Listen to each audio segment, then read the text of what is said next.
every serial killer was caught, lock in. John Wayne Gacy's reputation as a respected member of the community and part-time clown was about to crumble and lead to one of the darkest discoveries in American history. In December, I feel like John Wayne Gacy, in hindsight, was like not one of the most obvious serial killers, but like, my God, dude, he dressed up as a clown and hid people under his floorboards.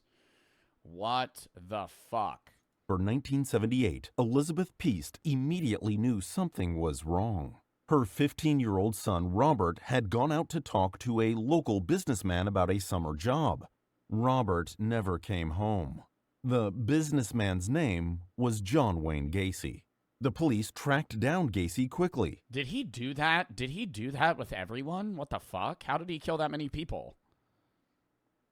He gave a kid his business card, and the kid told his mom, and then he was just like, all right, well, he's missing. He wants to go see this guy.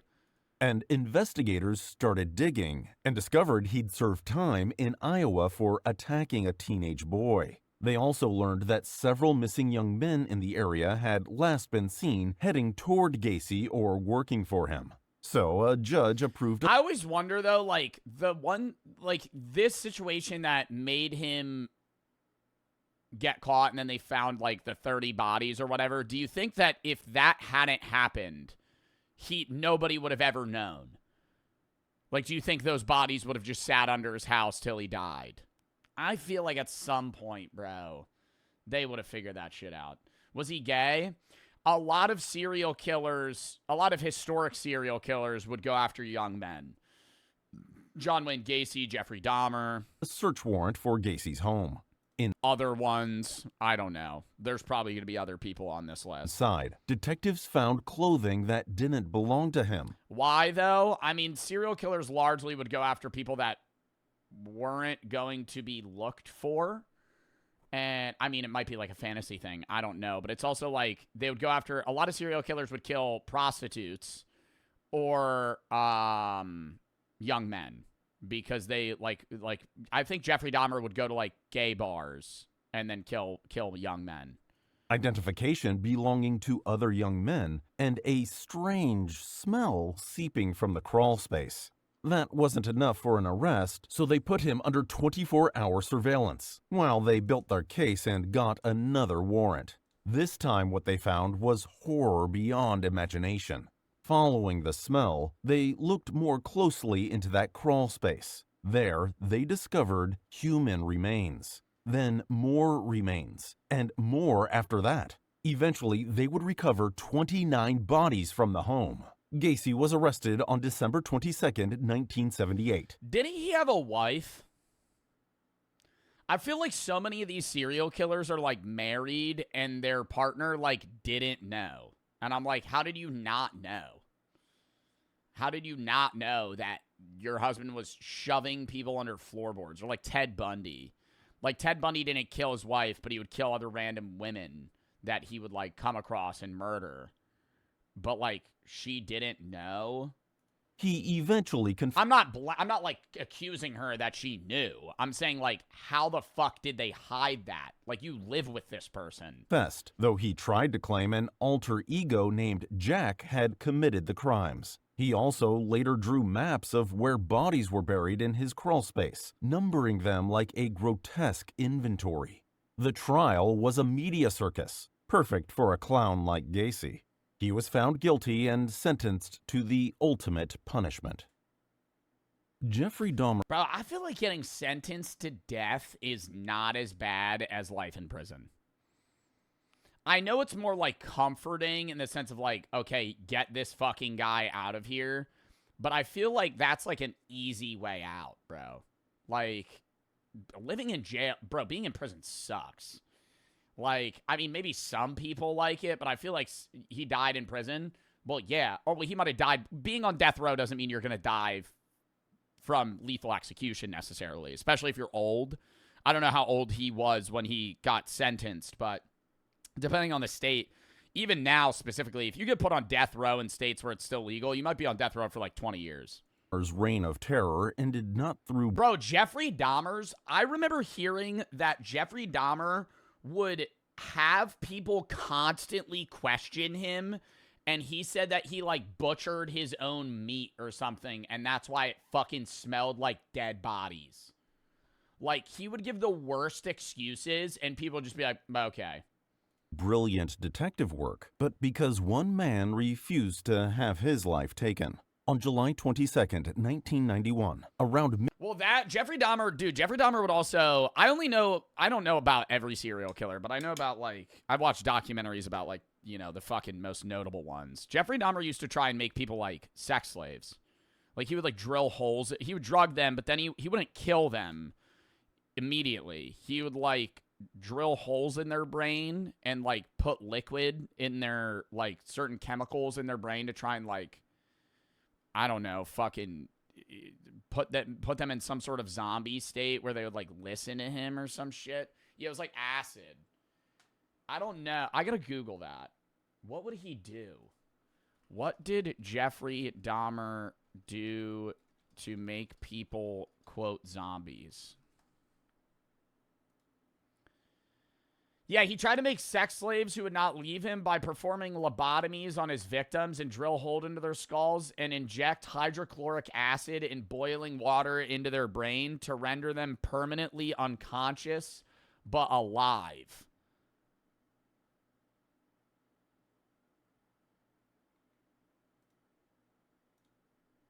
And then his dad, I remember I saw one where he had a box with a head in it. And his dad was like, what the fuck's that? And it was closed. And he was like, Dad, don't open the box. Like, open it tomorrow. And the dad was like, okay. And then he got rid of it. But there was a head in the box. And he didn't know. And they talk about it in an interview, like, years later after he was caught. And he was like, yeah, there was, like, a human head in that box. midnight in Milwaukee, 2 police officers spotted a man running down the street with handcuffs dangling from his wrist. Tracy Edwards was frantic, terrified, and begging for help. He said a freak had tried to restrain him in a nearby apartment. Edwards led the officers to the location, apartment 213. A calm, polite, blond man answered the door, Jeffrey Dahmer. He tried to explain the situation away as a misunderstanding between drinking buddies. Okay, fine, but the officers needed that key to the handcuffs, so they stepped inside. As one officer walked toward the bedroom, he noticed a number of Polaroid photographs scattered in an open drawer. The photos showed Dahmer's victims in various stages of his crimes. The officer froze, then said to his partner, "These are for real." Dahmer realized it was over. He tried to fight the officers, but wasn't used to attacking sober victims, so they handily pinned him down. This time, Dahmer was the one in handcuffs. What they found... Bro, I'm happy they caught him there because there's so many instances where, like, I talked about this before with, like, Ted Bundy, dude. They would have him, and they'd be like, oh, it's that guy, but they didn't know, like, his name. They just, like, saw his face, and he would just, like, jump out of a window and run away. Or they would pull him over in a car, and he would have, like, a body in the trunk, and he would just be like, hey, yeah, no, just on a drive. And he would match the description, and they would just let him go. Next was beyond comprehension. A victim's head in the refrigerator, 3 more in the freezer, various other body parts stored in a filing cabinet. That's crazy he let them in his house. I mean, maybe they had, like, reasonable enough, like, maybe he wouldn't be able to deny them entry, but, like, did he think that he would let them in the house, give them the key, and then they would just leave? Photographs documented everything. Dahmer initially denied it all, but began confessing after several hours of interrogation once detectives confronted him with the mountain of evidence. And it's really weird, too. It's like they initially try to hide it, but then they'll brag about it later on. Like, a lot of the time, the serial killers will try to keep it under wraps, but then once it's like, all right, well, I'm going to go to jail, they'll be like, okay, let me tell you everything. And then they'll just fucking ramble about how they would kill the people. Someone so obsessed with preserving things, he never expected the chilling truth would thaw that day. Okay, can we stop with, like, this how it's made ass voice right now? Like, what is this cringe ass shit right now? Joe, I've been banned for 4 years, tuned to their streams. I decided to attempt to get unbanned my username in the future. I got banned for saying that's racist. It was dumb as fuck, unban me. I don't know what your username was. Quick for the 3. Can we watch something on Bohemian Grove? Send it in the video search tab. Bosco for the sub. Black, thank you for the 6. Gifted. It's Kobe. Pop and Xander for the sub. Foley, PSD, The Pizza, Mister for the sub. Malibu for the 3. If you want to learn guitar, please start on the easier song. You're going to have a hardest time, I'm telling you. Oh, I wouldn't learn that first. Demon for the 3. Kept on G and Bread for the sub. Dove for the sub. Nord for the 3. All right, lock in. In the summer of 1985, the Night Stalker was breaking into homes in the dead of night, attacking people in their beds with brutal, random violence. The attacks had no pattern, different neighborhoods, different types of victims, different methods. The randomness made him nearly impossible for police and the public to predict. Then, detectives caught a break. They spotted the same shoe print at multiple crime scenes. This confirmed they were after one attacker. Then they caught another break, this time bigger. At one crime scene, investigators found a... Bro, what's so disturbing, and I know it's like obviously so many of these serial killers were in the 1970s and 60s and 80s where they were able to like get away with this because lack of modern technology and like, you know, police forensics and other information that they have available now. But like even... you know, if you weren't like some sadistic torturer and you just wanted to straight up kill people, like if you were alive in this set in the 1960s, you could just like drive town to town in the middle of the night, wait until somebody's outside of their house and shoot them in the head, and then just drive off, and they would never catch you. Single fingerprint on a car that the perpetrator had stolen. That print was matched because they're not going to track the bullet, and then you just ditch the gun. To Richard Ramirez, a 25-year-old drifter with a record. Yes, they would. Brother. I have had this conversation so many times. Getting away with murder was so fucking scarily easy in, like, the 60s. For the first time. Or, like, way before. Like, even, like, more specifically, like, the 1800s. Like, back when people would duel. Like, you could just kill somebody and walk away, and if there wasn't a direct witness... it's over. Investigators had a face and a name. Police released Ramirez's mugshot to the media on August 30th. His photo was plastered on the front of every newspaper in California. That same morning, Ramirez was in Arizona, completely unaware he'd been identified back in Cali. When he took a Greyhound bus back home and got off in East LA, he saw his own face staring back at him from a newspaper rack. El Matón, the Spanish-language newspaper read, "The Killer." Ramirez panicked and ran. Ramirez jumped a fence into someone's backyard and then tried to drag a woman out of her car. Her husband didn't approve. And I feel like the thing with, like, prints, whenever they talk about fingerprints, with, like, crime shows specifically, it's like fingerprints are useless unless you've been fingerprinted. You know what I mean? Like, unless you've previously committed a crime or gotten fingerprinted to be, like, a teacher or get a gun license or, like, a variety of other things. If you're not on the print record, that's not doing anything. It would match you to the crime if they find you. But, like, if you've never been printed, it doesn't matter. Family member? I don't know if family member prints align, do they? Wood for the sub, iron for the 3. I'm addicted to talking to AI chatbots, and I want to stop, but I don't know how. I've tried deleting the app, and it always leads me back to downloading. Got any ideas? No.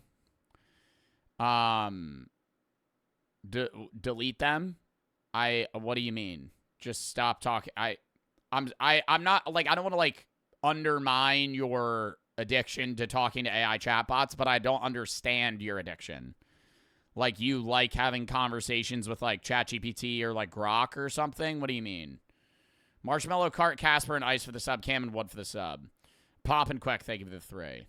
Went after Ramirez with a metal bar. He ran again. He tried to steal another car, but the owner grabbed him and they fought. Ramirez broke free and ran into a nearby neighborhood. Now people were shouting, pointing, and chasing. El Matón ran again. More neighbors joined in the chase. One man grabbed Ramirez and held him. Others piled on, hitting him with pipes, fists, whatever they had. By the time police arrived just minutes later, an angry mob had the Night Stalker pinned to the... Holy fuck, dude. That seems like some shit out of fucking Michael Myers. The whole town just started attacking him. ground. Deputies had to protect Ramirez from being torn apart. Oh, yeah, dude, they probably would have killed him. Save me, save me. The Night Stalker was screaming as police dragged him away and put him in jail for the rest of his life. His nights of stalking had come to an end. For years, Eileen Wuornos trusted... Hold up, I gotta ban that kid. Yo, toss it back in sub only, bro. Every time I take it out, it's just dog shit. Brody, thank you for the 3. What's your favorite show? Don't really have one. Z and Camo for the sub. Wood for the sub. No one until Eileen Wuornos? she trusted the wrong person. And that mistake, Eileen Wuornos... Oh, I've heard of her. Wouldn't she... Oh, my God. And maybe I'm thinking of the wrong person. Wouldn't she pretend to be a prostitute and then kill men that would pick her up? Eileen Wuornos trusted no one until she trusted the wrong person. And that mistake was what finally brought her down. In 1990, bodies kept appearing along Florida highways. Yeah. 6 middle-aged men, all taken out with a .22, all found in the woods. Their cars gone. Their wallets empty.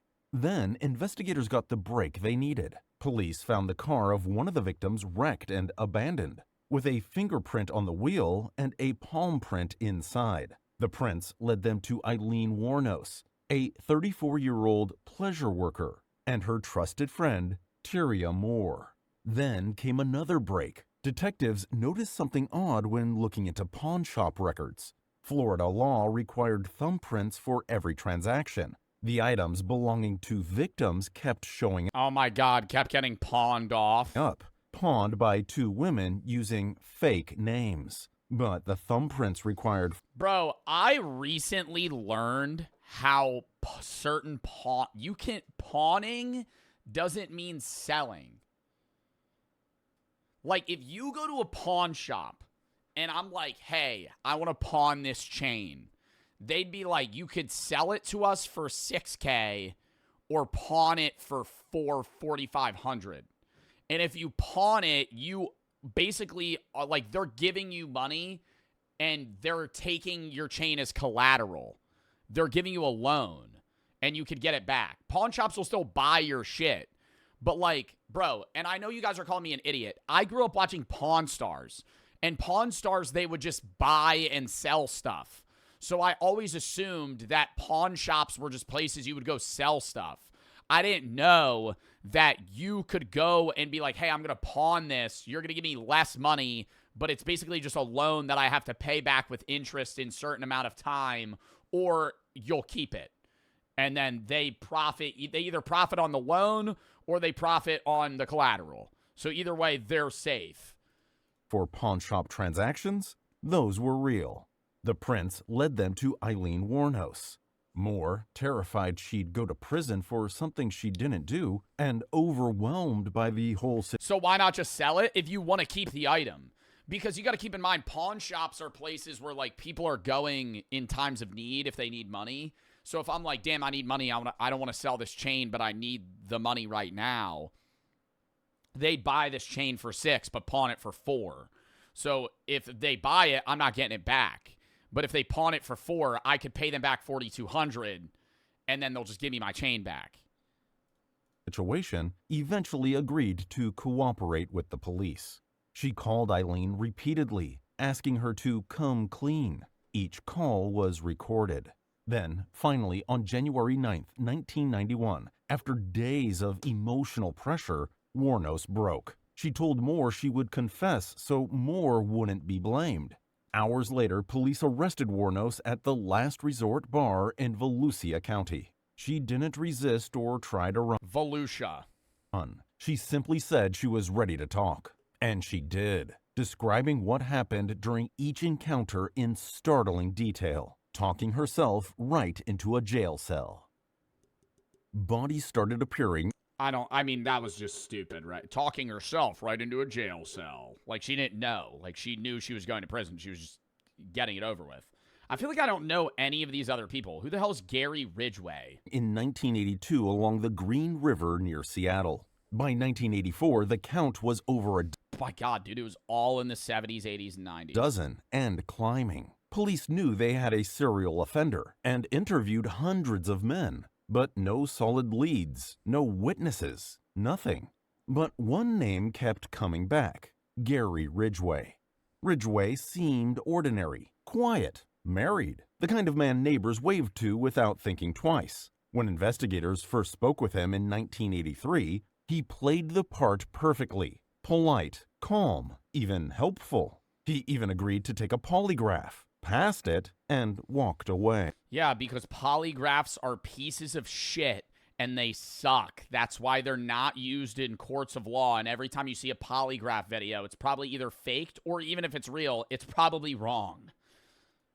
But the Green River Task Force didn't forget him. Years passed. Because if polygraph tests were definitively accurate, there's no reason to have like court proceedings for a lot of things. It's just like, hey, did you kill him? No. Okay.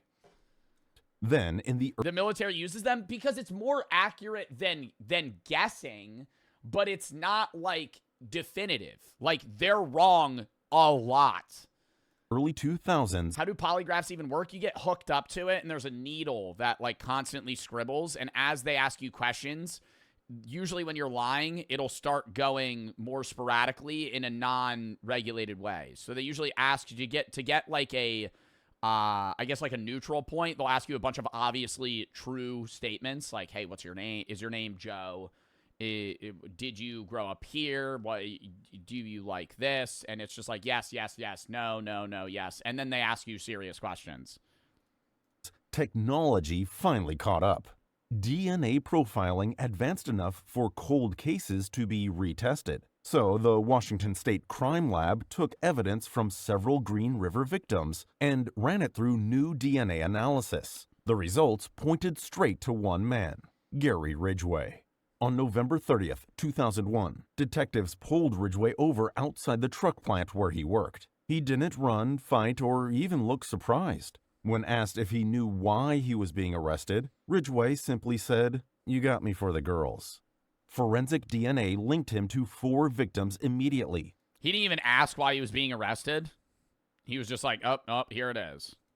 Fibers from his workplace connected him to others. Everything investigators spent decades chasing finally locked into place. Ridgway confessed to taking dozens of lives, but really his DNA had already done most of the talking. In the summer of 1977, New York was living.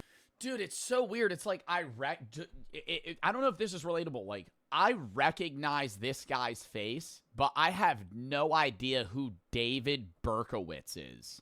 I know this Ed Kenny guy that's pulling up. Who the fuck is David Berkowitz? Like, these are all familiar faces. Like, I've seen these serial killers before, but like outside of like Jeffrey Dahmer, Ted Bundy, I did know the woman. 1977, New York was living in fear. A man calling himself the What year was it? 7. New York. Why is it the 70s? 70s, 80s. 70s, 80s. York was living in fear. A man calling himself the Son of Sam was moving through quiet boroughs at night, targeting couples in parked cars and leaving taunting notes for police. Detectives had almost nothing. No reliable identification and no forensic evidence solid enough to point to a suspect. But then a parking ticket changed everything. On July 31st, the Oh my God, was it a handwriting or something? Son of Sam struck again, this time in Brooklyn. A witness had seen a creepy guy angrily ripping a parking ticket off his car just blocks from the crime days earlier. And when she heard bang bangs on the 31st, she realized the locations matched. Her statement sent detectives searching traffic records for every parking ticket issued near that time and place. And they found a name: David Berkowitz. Officers quietly waited outside his apartment. When Berkowitz walked out of his building on August 10th, 1977. Yeah, NYPD just started tackling that motherfucker.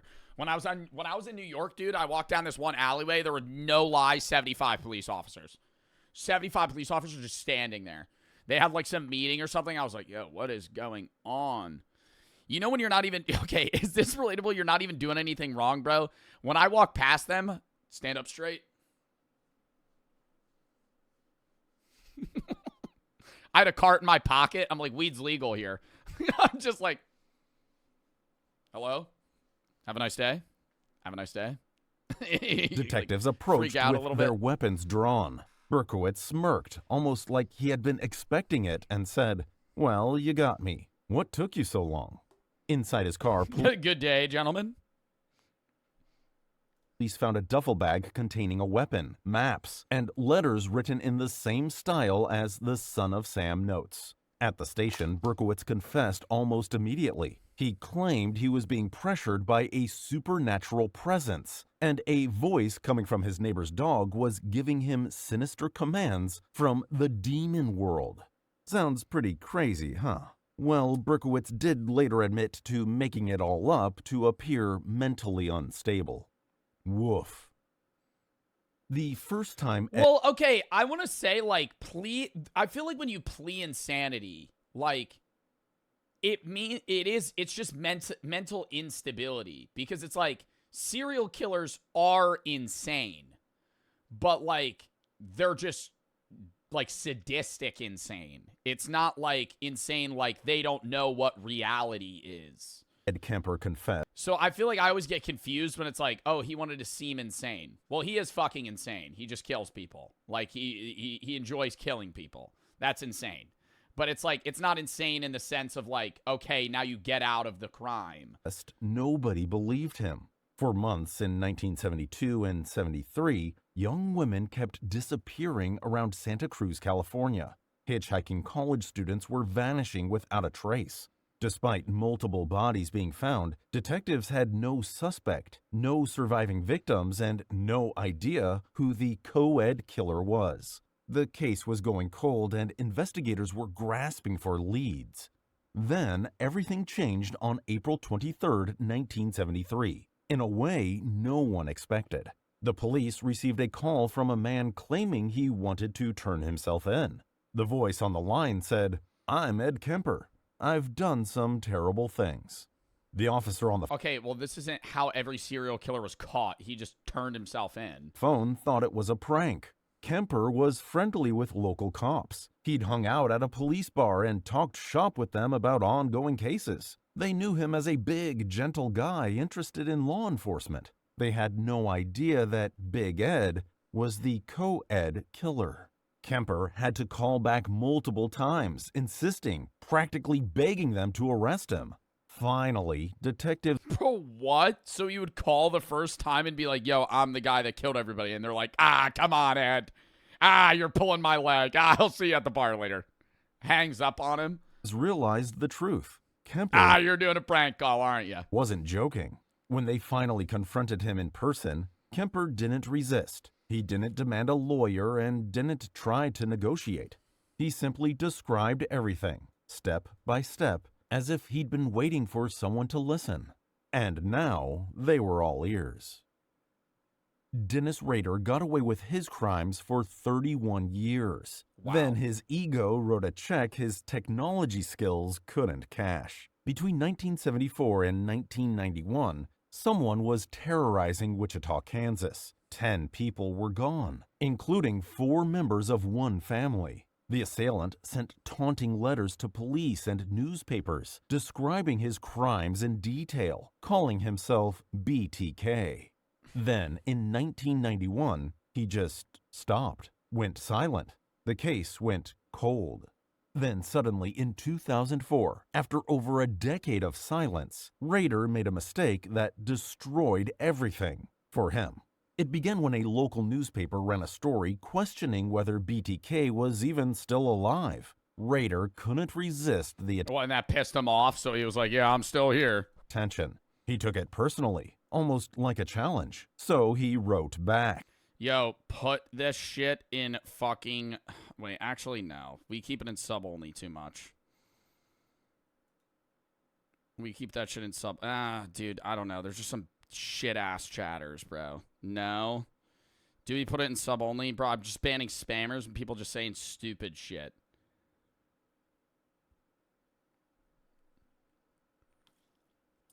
Sub only mode. For right now. We'll try again in a little bit.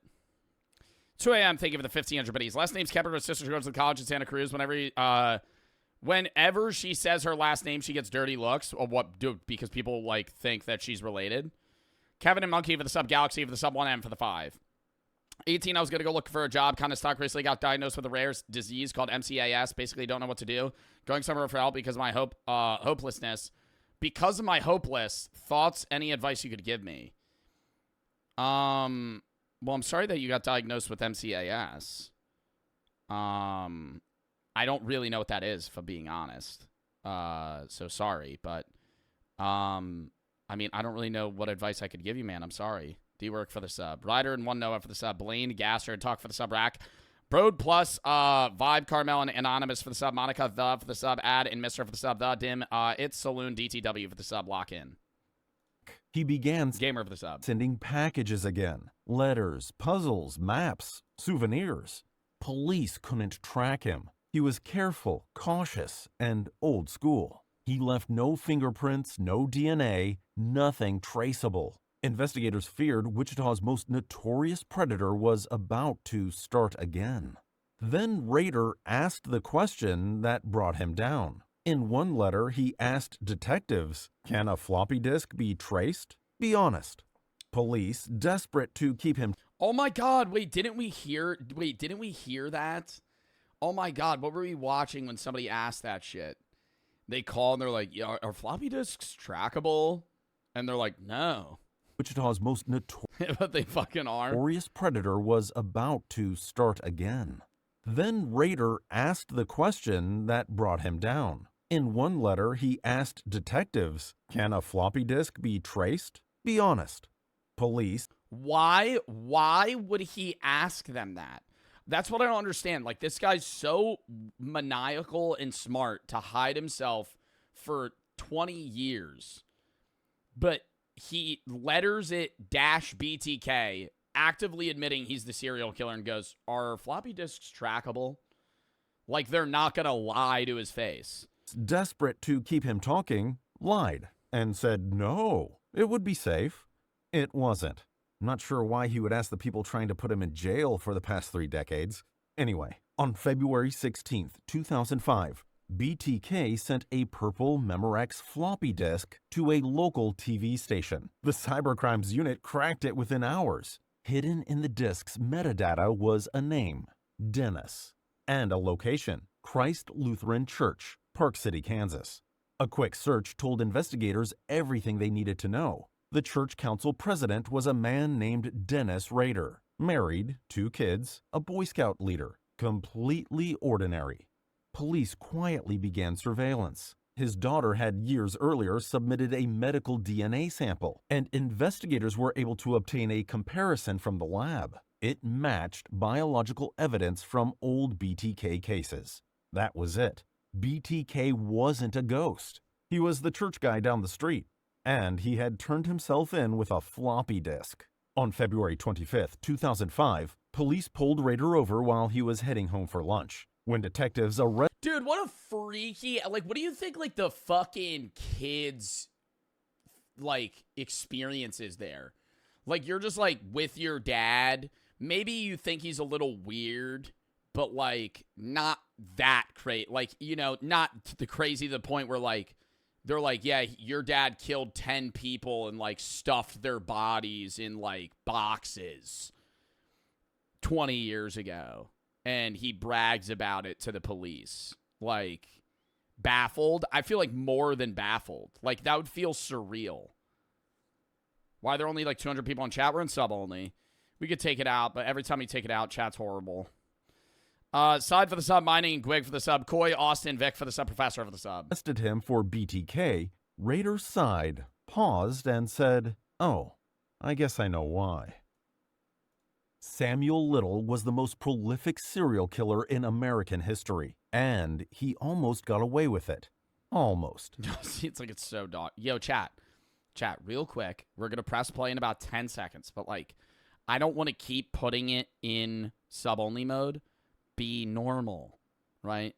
And then we could keep it, you know, it'll be more Spanish, but, like, it'll stay, you just be normal, you know? Dino for the 3.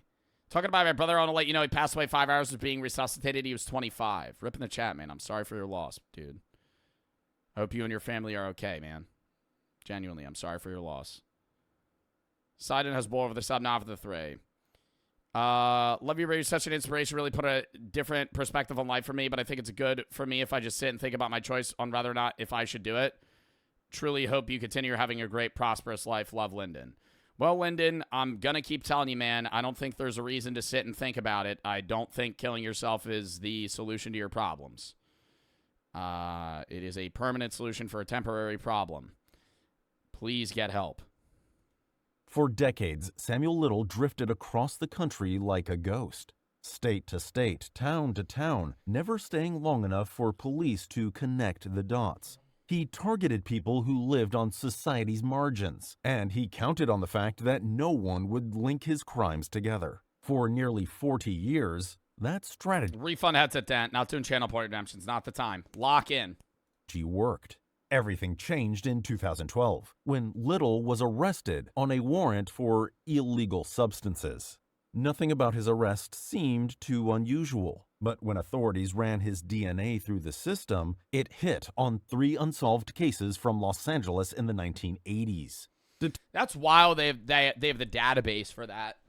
Like he got charged for something entirely unrelated, and then it just like pops up like ding ding ding. 36 years ago, this guy fucking killed 3 people. Detectives interrogated him, but he denied everything. Still, the DNA was undeniable. And while awaiting trial in California, investigators around the country began re-examining cold cases. His travel history matched dozens of unexplained disappearances. Old police sketches, witness notes, and morgue photographs began lining up with his movements. The pattern was unmistakable.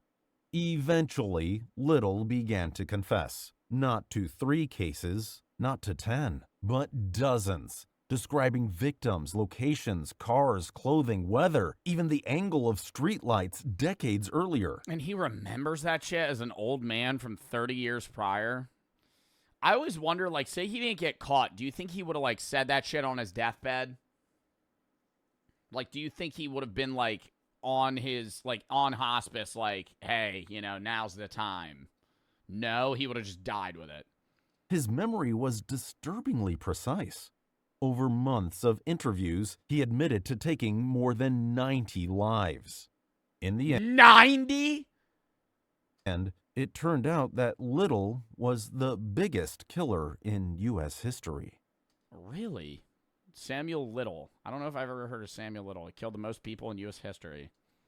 Ted Bundy thought he was untouchable. When did Samuel Little die? Or is he still alive?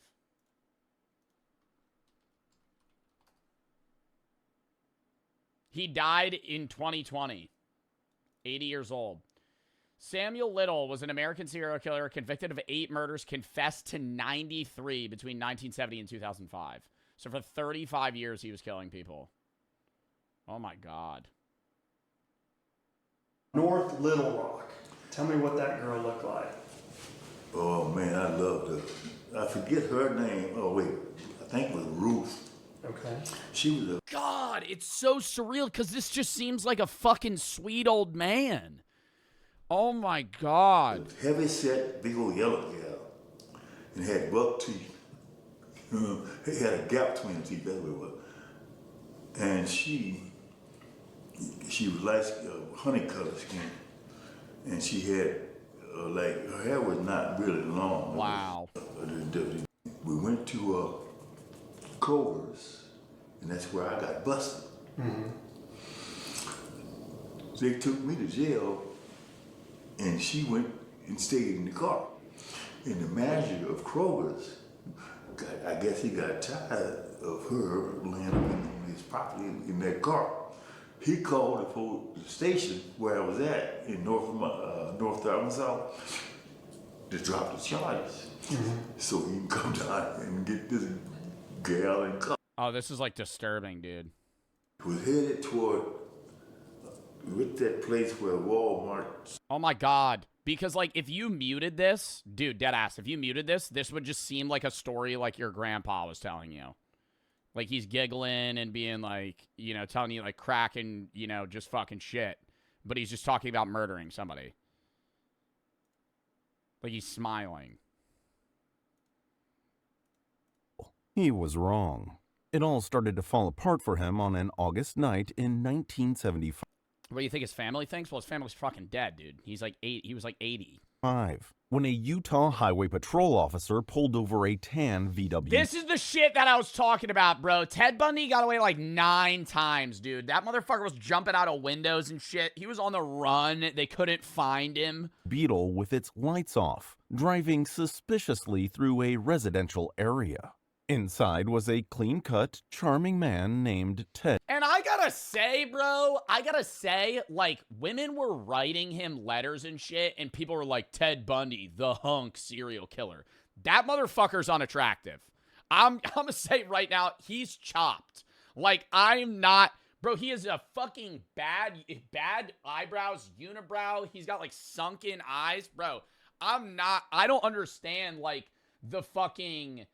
Yo, actually, like, I understand there's, like, this weird obsession, like, certain people have with, like, serial killers, so they get, like, obsessed and write love letters to them. Whatever. But, like, the news stations were, like, reporting on him. Like, they had didn't they have Zac Efron play him? Bundy, along with... He mogs you, BP Joe. I'm not even trying to be like black pill, bro, but like motherfuckers, anytime I see people talk about Ted Bundy in a documentary, they're like, the most attractive man, the most attractive serial killer. I'm like, dude, he looks like an average fucking guy. This picture's creepy. Charming man named Ted Bundy, along with what looked like a crime kit. Handcuffs, rope, crowbar, ice pick, and ski mask. Bundy tried to play it cool, but was still taken in for possession of burglary tools. It was then that An ice pick is a burglary tool? Investigators became concerned with something much more chilling than those initial charges. Bundy's tan VW Beetle matched witness descriptions from multiple missing women cases across multiple states. Then came a huge breakthrough.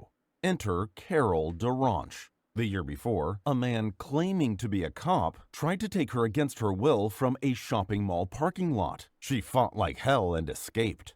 When police brought her in for a live lineup, she pointed straight at Bundy. He was convicted of that crime in 1976 and sentenced to prison. Now the word was out on Bundy. He could now be tied to a much sentenced to prison. Now the word was out on Bundy. He could now be tied to a much more... He was 29? Sentenced to prison. Now... Yo, he looks 43, bruh. I am not, like, dude, see that, I mean, I'm not trying to just, like, sit here and gripe on this, but, like, that's absurd.